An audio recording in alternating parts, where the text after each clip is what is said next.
the chief of police filled the office of a sort of father and general benefactor to the town, and that he moved among the citizens as though they constituted a part and parcel of his own family, and watched over their shops and markets as though those establishments were merely his own private larder.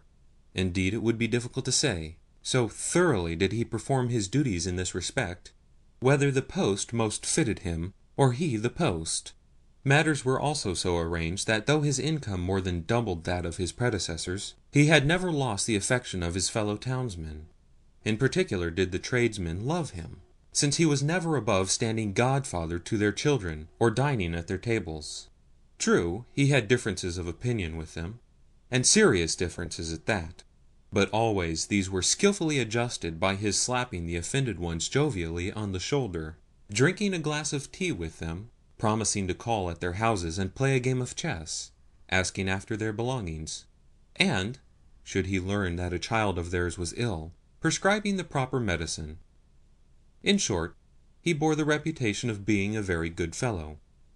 On perceiving the feast to be ready, the host proposed that his guests should finish their whist after luncheon, whereupon all proceeded to the room whence for some time past an agreeable odour had been tickling the nostrils of those present, and towards the door of which Sobakevitch in particular had been glancing since the moment when he had caught sight of a huge sturgeon reposing on the sideboard.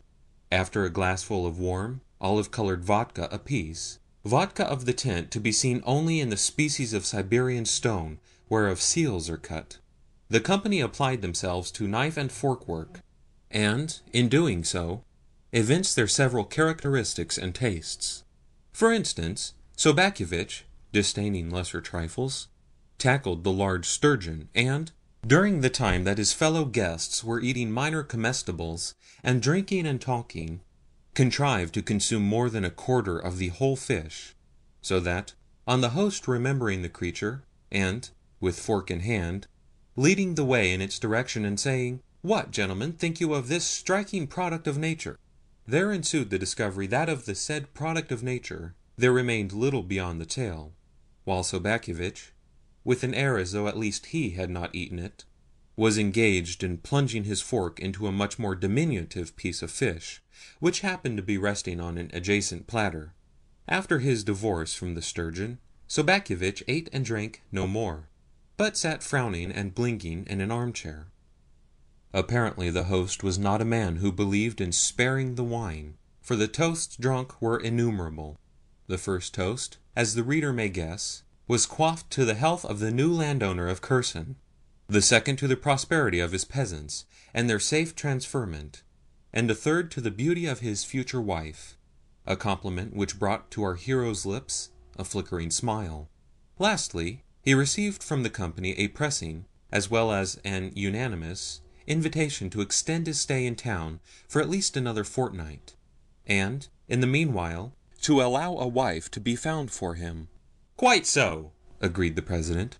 "Fight us tooth and nail though you may, we intend to have you married. You have happened upon us by chance, and you shall have no reason to repent of it. We are in earnest on this subject." "But why should I fight you tooth and nail?" said Chichikov, smiling. "Marriage would not come amiss to me, were I but provided with a betrothed." "Then a betrothed you shall have. Why not? We will do as you wish." "Very well," assented Chichikov. "Bravo! Bravo!" the company shouted. "Long live Paul Ivanovitch! Hurrah! Hurrah!" And with that everyone approached to clink glasses with him, and he readily accepted the compliment, and accepted it many times in succession. Indeed, as the hours passed on, the hilarity of the company increased yet further, and more than once the President, a man of great urbanity when thoroughly in his cups, embraced the chief guest of the day, with the heartfelt words, "My dearest fellow, my own most precious of friends." Nay, he even started to crack his fingers, to dance around Chichikov's chair, and to sing snatches of a popular song. To the champagne succeeded Hungarian wine, which had the effect of still further heartening and enlivening the company. By this time everyone had forgotten about whist, and given himself up to shouting and disputing.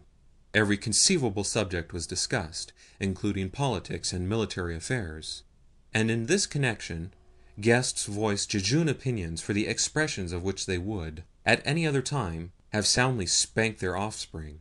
Chichikov, like the rest, had never before felt so gay, and, imagining himself really and truly to be the landowner of Kherson, spoke of various improvements in agriculture, of the three-field system of tillage. The system by which, in annual rotation, 2/3 of a given area are cultivated, while the remaining third is left fallow. And of the beatific felicity of a union between two kindred souls. Also, he started to recite poetry to Sobakevitch, who blinked as he listened, for he greatly desired to go to sleep. At length the guests of the evening realized that matters had gone far enough, so begged to be given a lift home, and was accommodated with the public prosecutor's drozhki. Luckily, the driver of the vehicle was a practised man at his work, for, while driving with one hand, he succeeded in leaning backwards and, with the other, holding Chichikov securely in his place. Arrived at the inn, our hero continued babbling a while about a flaxen-haired damsel with rosy lips and a dimple in her right cheek, about villages of his in Kherson, and about the amount of his capital.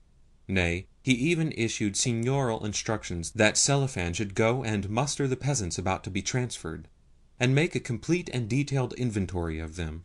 For a while Selifan listened in silence. Then he left the room, and instructed Petrushka to help the Baron to undress. As it happened, Chichikov's boots had no sooner been removed than he managed to perform the rest of his toilet without assistance, to roll onto the bed, which creaked terribly as he did so, and to sink into sleep in every way worthy of a landowner of Kherson. Meanwhile, Petrushka had taken his master's coat and trousers of bilberry-coloured check into the corridor, where, spreading them over a close's horse, he started to flick and to brush them, and to fill the whole corridor with dust. Just as he was about to replace them in his master's room, he happened to glance over the railing of the gallery, and saw Selifan returning from the stable. Glances were exchanged, and in an instant the pair had arrived at an instinctive understanding, an understanding to the effect that the Baron was sound asleep, and that, therefore, one might consider one's own pleasure a little. Accordingly, Petrushka proceeded to restore the coat and trousers to their appointed places, and then descended the stairs, whereafter he and Selifan left the house together. Not a word passed between them as to the object of their expedition. On the contrary, they talked solely of extraneous subjects. Yet their walk did not take them far. It took them only to the other side of the street, and thence into an establishment which immediately confronted the inn. Entering a mean, dirty courtyard covered with glass, they passed thence into a cellar where a number of customers were seated around small wooden tables. What, thereafter, was done by Selifan and Petrushka, God alone knows. At all events, within an hour's time they issued, arm in arm, in profound silence, yet remained markedly assiduous to one another, and ever ready to help one another around an awkward corner. Still linked together, never once releasing their mutual hold, they spent the next quarter of an hour in attempting to negotiate the stairs of the inn, but at length even that ascent had been mastered, and they proceeded further on their way. Halting before his mean little pallet, Petrushka stood a while in his thought. His difficulty was how best to assume a recumbent position. Eventually he laid down on his face, with his legs trailing over the floor, after which Selifan also stretched himself upon the pallet, with his head resting upon Petrushka's stomach, and his mind wholly oblivious to the fact that he ought not have been sleeping there at all, but in the servants' quarters, or in the stable beside his horses. Scarcely a moment had passed before the pair were plunged in slumber, and emitting the most raucous snores, to which their master, next door, responded with snores of a whistling and nasal order. Indeed, before long, everyone in the inn had followed their soothing example, and the whole street lay plunged in complete restfulness. Only in the window of the room of the newly arrived lieutenant from Ryazan did a light remain burning.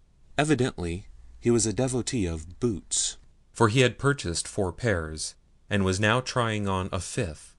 Several times he approached the bed with a view to taking off the boots and retiring to rest, but each time he failed, for the reason that the